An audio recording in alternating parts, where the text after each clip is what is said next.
So why study at OU? Why study to be a teacher at OU?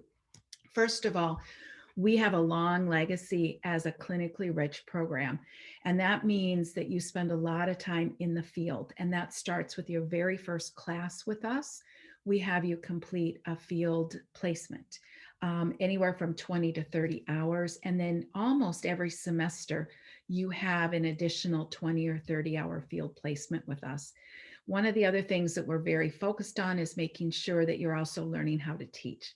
You don't just write papers for us about what it means to teach, but we actually coach you in the practice of teaching, the skills of leading large and small groups, assessing student learning. But before that, you need to elicit student thinking. You need to explain and model content.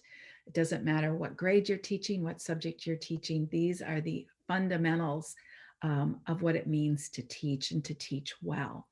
We are also deeply, deeply committed to issues of diversity, equity, and inclusion.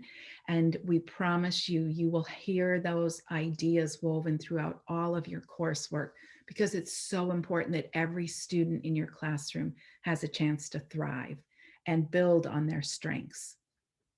One of the things we're also very proud of, every single one of our faculty have K-12 classroom experience. We are #1 teachers, and then we are #2 faculty members who engage in scholarship around teaching and learning and schooling.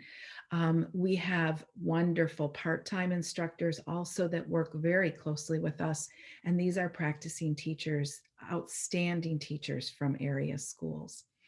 However, most of your classes are taught by faculty members. You have an opportunity to take courses on our campus. We have a cohort that runs out of the Macomb University Center, so we have a lot of students that choose that because it's closer to home.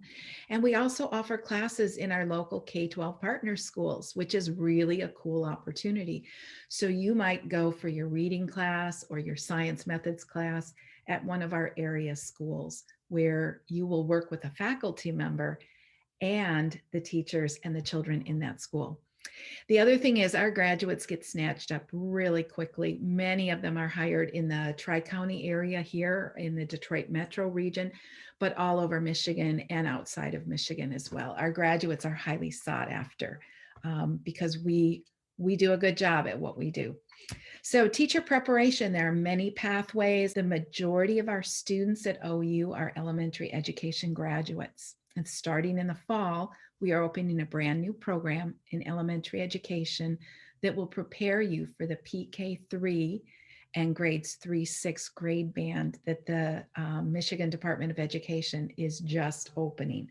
So all teacher preparation programs are redesigning themselves. So as you look at other universities, ask them about the way in which they're responding to the new grade bands.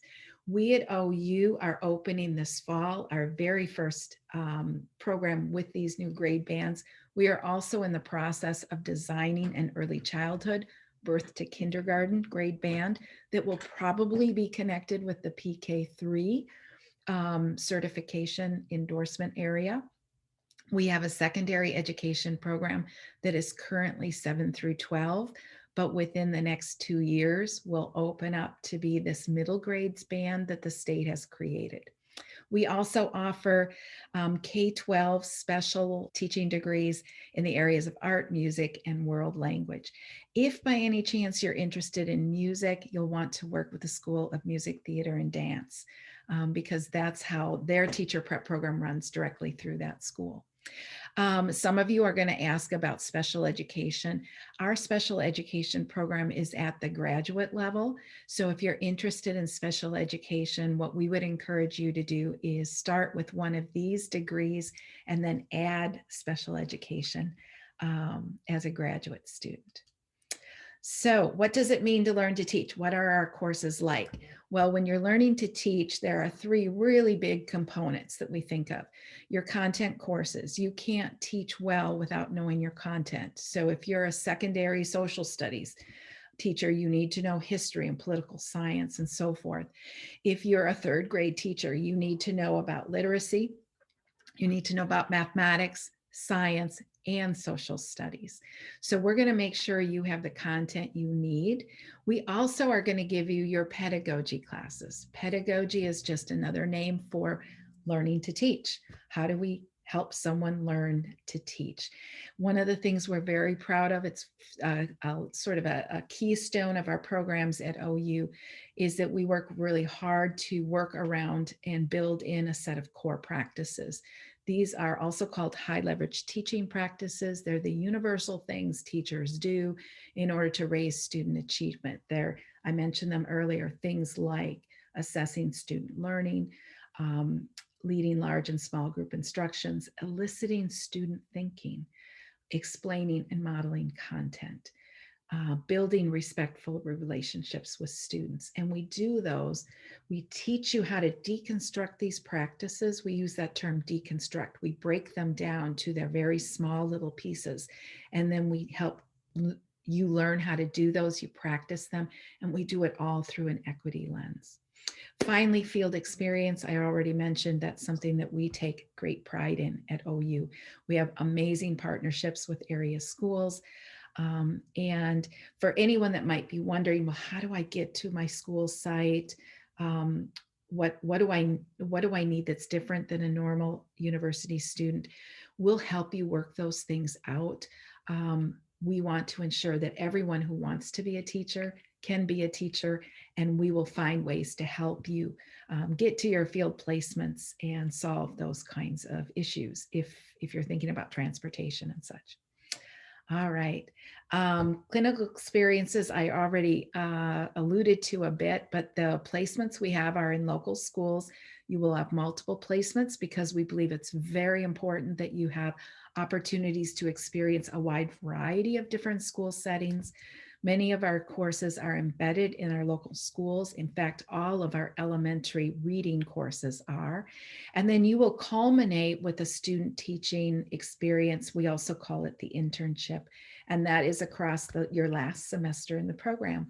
Some of you have maybe in high schools where you've had, or even elementary and middle schools where you've had student teachers over the years. Program requirements, this will give you a sense of sort of what it looks like across your, let's say, 4 years. That's what we hope you can do is 4 years. And we've designed our program so it is 4 years, with the exception of our secondary program, and I'll mention that in a moment.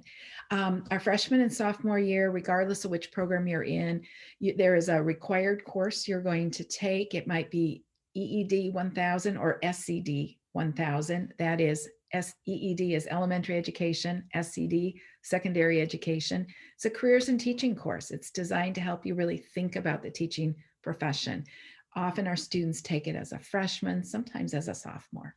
And then by the sophomore year, you're taking your introduction to elementary or secondary education. We call that course teaching and learning in schools. And this includes your first field experience. You will also complete all of your content courses in your gen eds. You'll work with your academic advisor in order to create a program plan.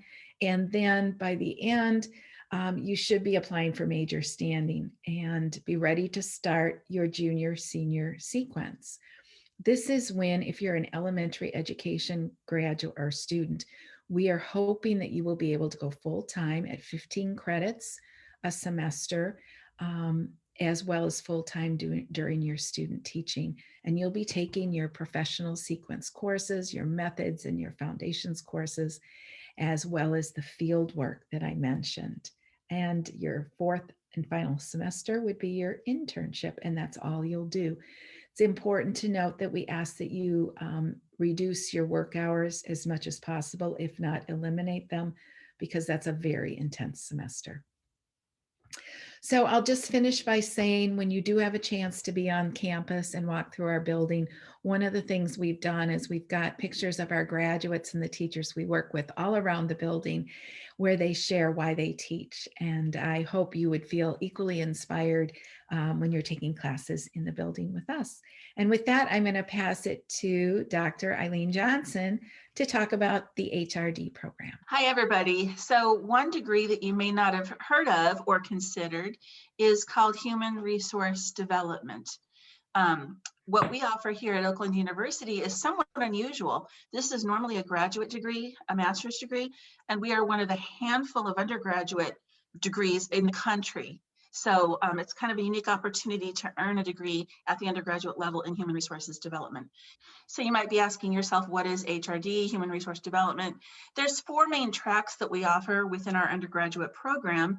One is training and development. So you might think of this as if you have a passion to teach, but you aren't necessarily excited about teaching in a school, this would bring you into a corporate setting where you're teaching adults. There's also career employment systems and standards and organizational development. So these are all different tracks within the HRD program that get you into various corporations, nonprofits, all kinds of employment systems where you might utilize your skills. Yeah, here are some job titles of some recent HRD graduates.